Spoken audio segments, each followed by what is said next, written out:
ഇന്ന് തന്നെ നീ ഗംഗയെ കൊല്ലുകയാണെന്ന് വെച്ചോ, ആത്മാവിന്റെ കൊലപാതക പരമ്പരയിൽ ഇതും അങ്ങ് പെട്ടോളും. ഇനി ഒരു പക്ഷേ ആത്മാവിനും ഗംഗയുടെ മരണത്തിനും തമ്മിൽ യാതൊരു ബന്ധമില്ലെന്ന് ആരെങ്കിലും പറഞ്ഞാൽ ഗംഗയാണ് 2 കൊലപാതകങ്ങളും ചെയ്തതെന്നും അക്കാര്യങ്ങളൊക്കെ പോലീസിന് മനസ്സിലായതുകൊണ്ട് ഗംഗ ആത്മഹത്യ ചെയ്തതാണെന്നും നമ്മളൊരു സൂപ്പർ കഥയും കൊണ്ടാക്കുമല്ലേ? എങ്ങനുണ്ട്? താൻ ഈ പറഞ്ഞ കാര്യങ്ങളൊക്കെ ഞാൻ നേരത്തെ ആലോചിച്ചതാ. ഗംഗ നാളത്തെ സൂര്യോദയം കാണില്ല. ഇന്ന് രാത്രിക്ക് രാത്രി തന്നെ ഗംഗയെ ഇല്ലാതാക്കണമെന്ന് ഞാൻ തീരുമാനിച്ചു കഴിഞ്ഞു. സംഗതി കൊള്ളാം, കേൾക്കാനേ അസലായിട്ടുണ്ട്. ഞങ്ങൾ എന്ത് സഹായം ചെയ്യണമെന്ന് പറഞ്ഞു ചെയ്തു തരാം. രാത്രി എല്ലാവരും ഉറങ്ങിക്കഴിയുമ്പോ ഗാർഡനിലേക്ക് വാ, അപ്പൊ പറയാം എന്താ വേണ്ടതെന്ന്. ദേവി എന്തു പറഞ്ഞാലും അതനുസരിക്കാൻ ഞങ്ങൾ തയ്യാറാണ്.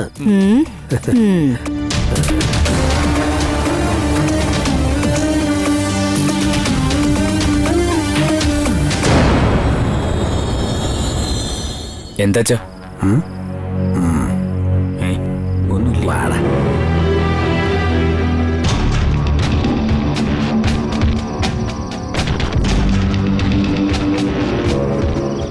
എടാ മോനെ, ദേവി ഇവിടെ വരാന്ന് പറഞ്ഞിട്ട് അവളെ കാണുന്നില്ലോടാ.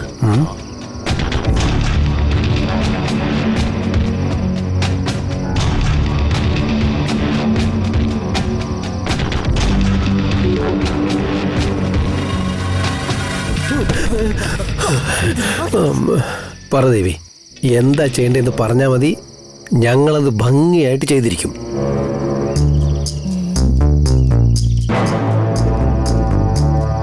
ആ ഗംഗയുടെ തന്ത അവിടെ കിടന്ന് ഉറങ്ങണ കണ്ടില്ലേ? ആദ്യം അയാൾ അവിടെ നിന്ന് ഓടിക്കണം. അയ്യേ, അത്രേ ഉള്ളോ കാര്യം? ആർക്കും സംശയം തോന്നാത്ത രീതിയിൽ വേണം. അയാളുടെ കാര്യം ഞങ്ങൾ ഏറ്റു. എടാ വാ.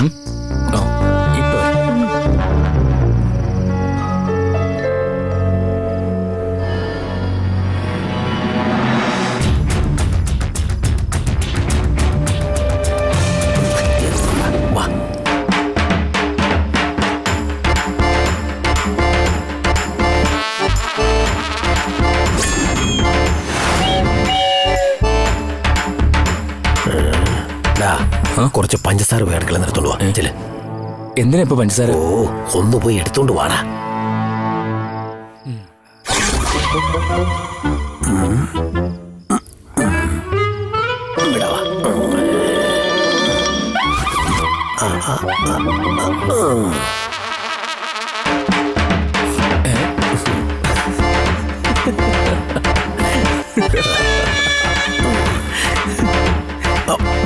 അതും വിഴുങ്ങിയോ?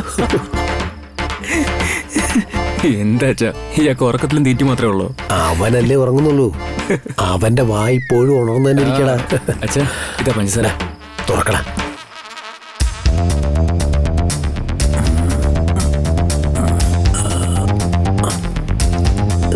എന്തിനാ തൊലി പഞ്ചസാര പുരട്ടുന്നത്? ആ മണികണ്ഠനെ അവിടുന്ന് മാറ്റണ്ടടാ. മണിമാമന അതവിടെ ഇങ്ങനെ വെച്ചിട്ട് വാടാ. മന്നിപ്പ്.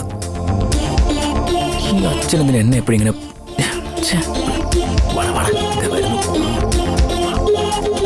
ഒന്ന് വേഗം വാടാ.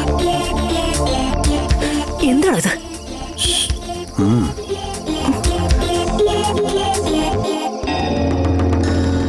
കിടന്നു പോകുന്നുണ്ടല്ലേ?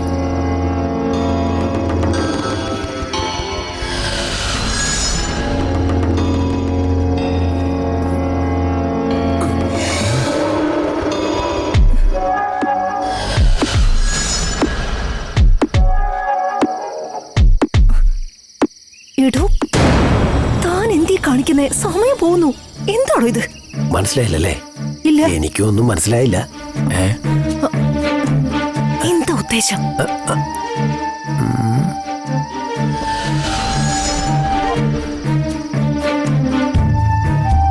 ഒച്ച ഉണ്ടാക്കല്ലേ, എല്ലാം ശരിയായി. എല്ലാം ശരിയായിരുന്നോ? ആന്റി വെയിറ്റ് ചെയ്യ്, ഒന്ന് സമാധാനപ്പെടും, എല്ലാം ശരിയാവും. ആന്റി, എന്റെ അച്ഛൻ ആരാ മോൻ?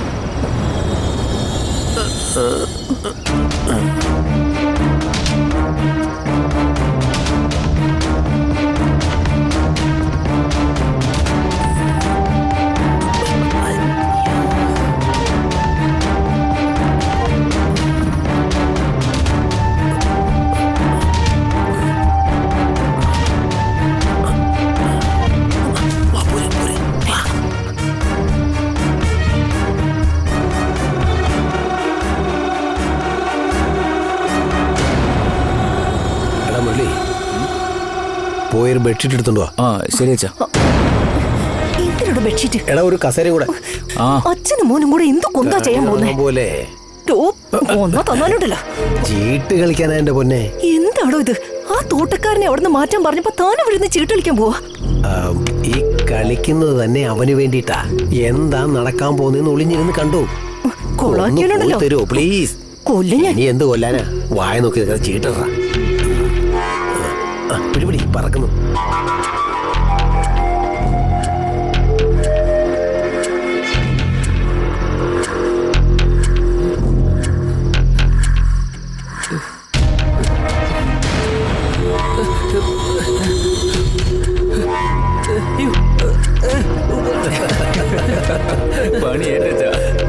മണികണ്ട, എന്താ കിടന്ന് കരയുന്നേ? വല്ല ദുസ്വപ്നം കണ്ടോ?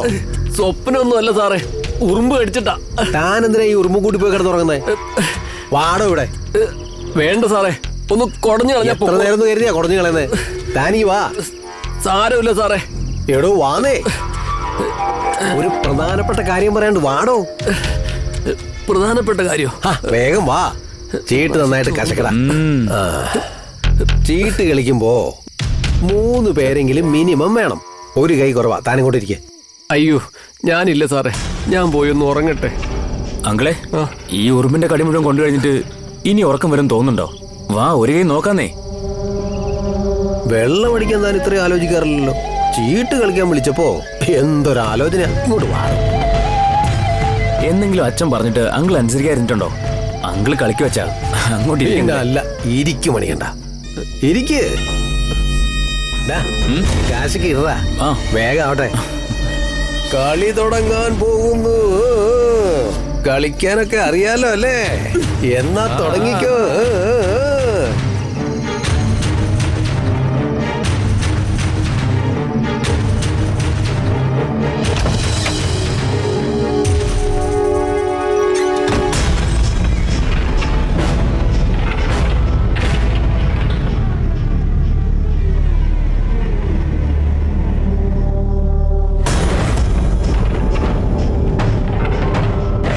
എന്റെ മോൾക്ക് കിട്ടേണ്ട സൗഭാഗ്യങ്ങളൊക്കെ തട്ടിയെടുത്തിട്ട് സുഖമായിട്ട് കിടന്ന് ഉറങ്ങല്ലേ? നിന്നെ ഞാൻ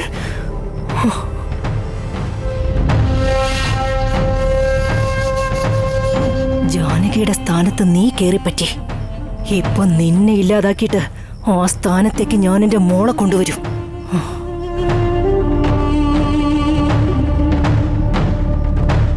സുഖമായി ഉറങ്ങിക്കോ. ഇത് നിന്റെ അവസാനത്തെ ഉറക്കാടി. ഇനി നീ ഉണരാൻ പോകുന്നില്ല.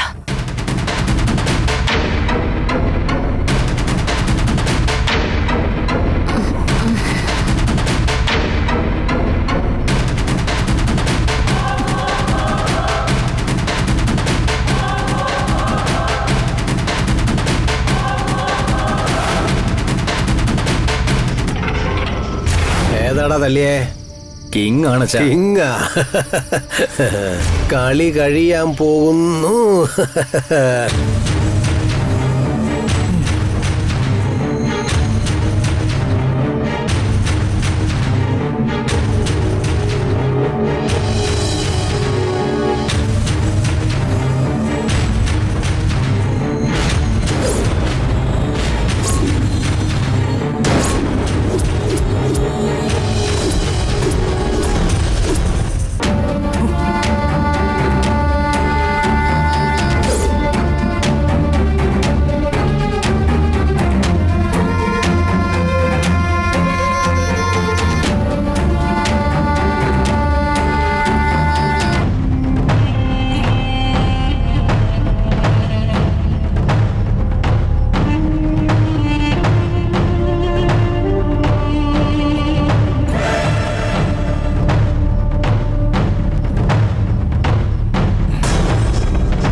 കല്യാണം കഴിഞ്ഞപ്പോ എന്റെ മനസ്സ് ഇതുപോലെ അടിപ്പെടഞ്ഞത്. നീ ചാകടി.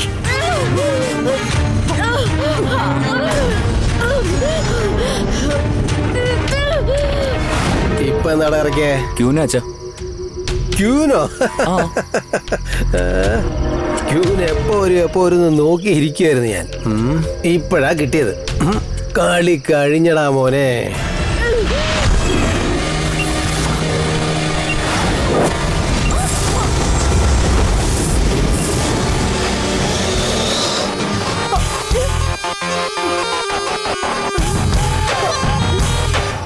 Open card ജോക്കറാ.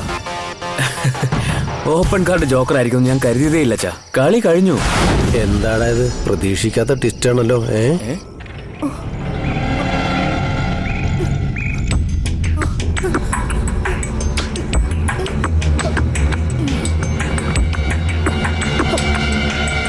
ഇവിടുത്തെ എവിടെ പോയി?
സാറേ, ഞാൻ വീട്ടിൽ പോയി കുറച്ച് വെള്ളം കുടിച്ചിട്ട് വരാം. എടോ, വെള്ളം കുടിക്കാൻ തന്നെ ഔട്ട് ഹൗസിൽ പോകുന്നേ?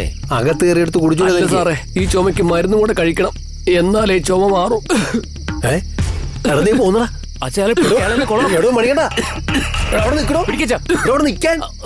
എന്താ സാറേ? എന്റെ കയ്യിലുണ്ടോ ചുമയുടെ മരുന്ന്? വാ, അത് കഴിച്ചാൽ ചുമ പമ്പ കടന്നു. വാ ഇങ്ങോട്ട്. വേണ്ട സാറേ, മരുന്ന് മാറി കഴിച്ചാ അത് കുഴപ്പമാവും. ഞാൻ എന്റെ മരുന്ന് കഴിച്ചോളാം സാറേ. എടോ, പോകില്ലടോ.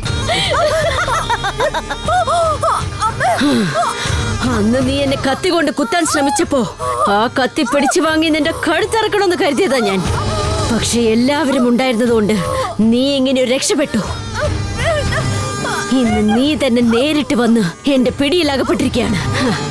ഇന്ന് ആര് വിചാരിച്ചാലും നിനക്ക് ഇവിടുന്ന് രക്ഷപ്പെടാൻ സാധിക്കില്ല. എന്റെ കഴുത്തിലാണോ നീ കുരുക്കിടാൻ നോക്കിയത്? ഇപ്പൊ കണ്ടോ ആരാ തൂങ്ങുന്നെന്ന്? ഇനി കുറച്ച് സമയത്തിനുള്ളിൽ നാക്ക് പുറത്തേക്ക് ചാടും, കണ്ണ് രണ്ടും തള്ളും, ശ്വാസം മുട്ടി നീ ചാകും. ചെയ്യരുത്, എന്നെ വിട്ടേക്ക്.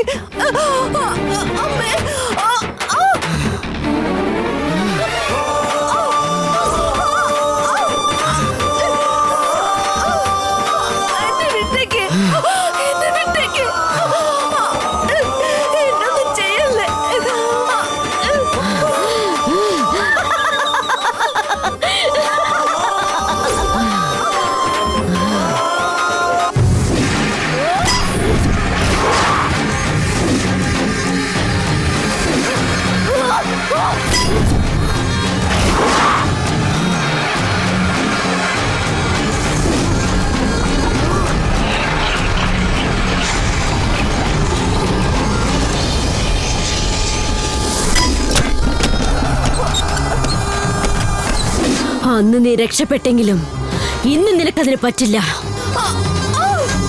എന്റെ ലക്ഷ്യം നിറവേറ്റാനുള്ള ശ്രമത്തിനിടയിൽ നീ സ്വയം വന്ന് പെട്ടതാണ്. ഇനി നിനക്ക് ഇവിടുന്ന് രക്ഷയില്ല. എന്റെ കൈകൊണ്ട് തന്നെ നീ ചാകണം.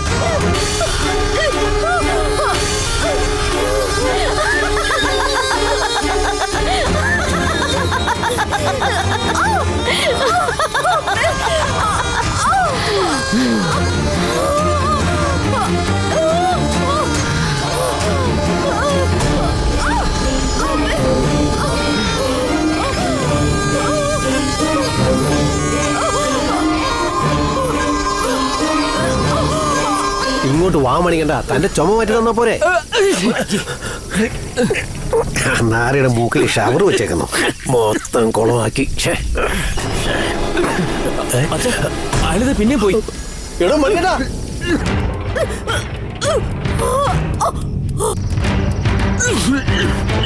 മോളെ ഗംഗേ,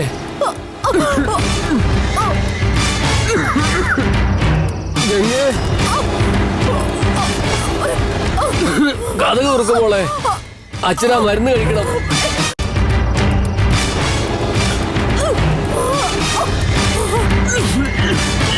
മോളെ ഗംഗേ,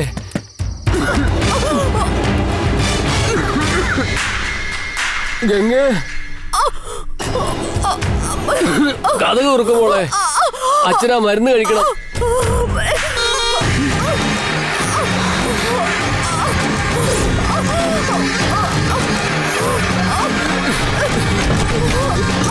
അയ്യോ തമ്പുരാട്ടി, അയ്യോ മോളെ, എന്തേ കാണിച്ചേ?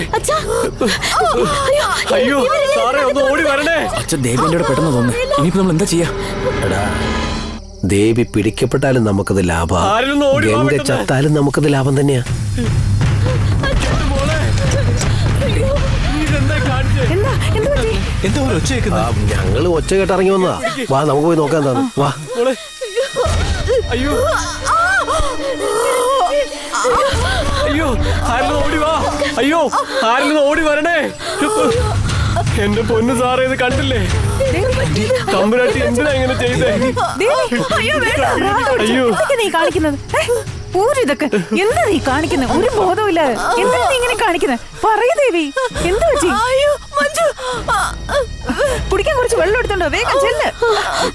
ദേവി പോട്ടെ, സാരമില്ല. എടാ, കൊല്ലാൻ പോയവള് തൂങ്ങി നിന്ന് ആടി പോലുണ്ടല്ലോ. ചാകേണ്ടവളാണെങ്കിൽ രക്ഷിക്കുകയും ചെയ്തു. എന്താ ഉണ്ടായെന്ന് ദേവേന്റെ നമുക്ക് പിന്നെ ചോദിച്ചു മനസ്സിലാക്കാം. ഒരുപാട് നേരം നമുക്കിവിടെ നിൽക്കണ്ട, വാ പോവാം. ശരി, നമുക്ക് പോവാം. ഇതാ വെള്ളം കുടിക്കുക. ദേവി, ആപത്ത് സമയത്ത് ആര് വെള്ളം തരുന്നതെന്ന് നോക്കണ്ട, കുടിക്കുന്നേ. കുടിക്കാനല്ലേ പറഞ്ഞേ? ഇനി പറയേ, എന്തിനാ നീ ഇങ്ങനൊക്കെ ചെയ്യാൻ പോയത്? ആന്റി എന്തിനാ ഈ രാത്രി ഔട്ട് ഹൗസിലേക്ക് വന്നത്? ഒന്നും മറച്ചു വെക്കാതെ പറയും. എന്താ സംഭവിച്ചേ? എന്തിനാ ഇത് ചെയ്തേ? പറയേ. എല്ലാരും ചോദിക്കണ കേട്ടില്ല, നീ എന്തുട്ടാ പറ്റിയെന്ന് പറയോ? പറയൂ ചേച്ചി.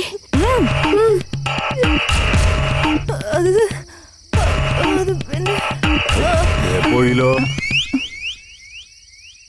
ദേവി, എന്താ ഇത്? എന്തുട്ടത്? ഇവിടെ ചോദിക്കുമ്പോഴേക്കും ബോധം പോകാനുള്ള മഞ്ജു, എന്താ? എന്നോടാണോ ചോദിക്കുന്നത്? തന്റെ കെട്ടികളല്ലേ, താൻ വേണ്ടേ അറിയാൻ? ഇവിടെ എന്തൊക്കെ നടന്നാലും നിങ്ങൾ ടെൻഷൻ ആകാതിരിക്കണം. ഒന്നും കൊണ്ടും വിഷമിക്കരുത്.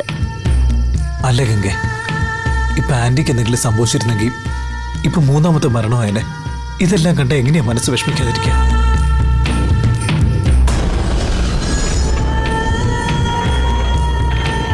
ഇതുവരെ നടന്ന കാര്യങ്ങൾക്ക് തന്നെ എന്താ ചെയ്യേണ്ടതെന്ന് എനിക്ക് ഒരു രൂപമില്ല.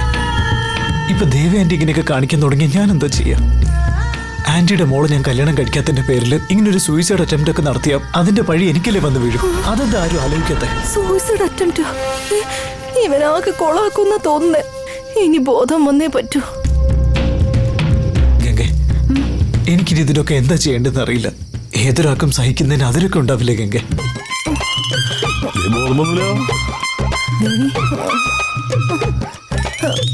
ഞാനിത് എവിടെയാ? ഞാനെങ്ങനെയാ ഔട്ട് ഹൗസിലെത്തിയേ? ഇവിടെ എന്തൊക്കെയാ സംഭവിക്കുന്നേ? എന്താ സംഭവിച്ചതെന്ന് ഒന്നും നിനക്ക് ഓർമ്മയില്ലേ ദേവി? ചേച്ചിക്ക് എങ്ങനെ ഓർമ്മ ഉണ്ടാവാനാ? ആത്മാവ് ശരീരത്തിൽ കയറിയ അവർക്ക് അവരുടെ സ്വയബോധം നഷ്ടപ്പെടുമല്ലോ. അപ്പോ ദേവി ഈ ചെയ്തതെല്ലാം ആത്മാവ് ചെയ്യിച്ചതാണോ? അതിൽ യാതൊരു സംശയമില്ല. ഇവിടെ നടന്ന 2 കൊലപാതകവും ആരും കണ്ടുപിടിക്കില്ലെന്നാണ് ആത്മാവ് കരുതിയിരുന്നത്. പക്ഷെ ഇപ്പൊ അതെല്ലാം പുറത്തായി. ആ ദേഷ്യം തീർക്കാനാണ് ദേവി ചേച്ചി കൊണ്ട് ഇങ്ങനെ ചെയ്യാൻ ആത്മാവ് പ്രേരിപ്പിച്ചിട്ടുണ്ടാവുക. ആത്മാവിന് ദേഷ്യം വന്നാ അത് നിന്നല്ലേ കൊല്ലണോ? എന്റെ ദേവി എന്തിനാ കൊല്ലണേ? ആത്മാവ് എന്നെ കൊല്ലാൻ തന്നെയാണ് വന്നത്. പക്ഷെ ഞാൻ എപ്പോഴും ഉറങ്ങുന്നതിന് മുൻപ് നാഗമ്മയുടെ പുറ്റുമണ്ണ് ഞാൻ നെറ്റിയിൽ തൊടാറുള്ളത് കൊണ്ട് അതിനെന്നെ ഒന്നും ചെയ്യാൻ സാധിച്ചില്ല. അതുകൊണ്ടാണ് ദേവി ചേച്ചി പിടികൂടിയത്. സംശയം ഉണ്ടെങ്കിൽ ചേച്ചിയോട് തന്നെ ചോദിച്ചു നോക്ക്. ദേവിയെ, ഗംഗ പറയണ സത്യ? അല്ല, ഇത് ആത്മാവിന്റെ പ്രോഗ്രാമാ? അതെ എന്ന് സമ്മതിക്കല്ലാതെ നിനക്ക് വേറെ വഴിയില്ല.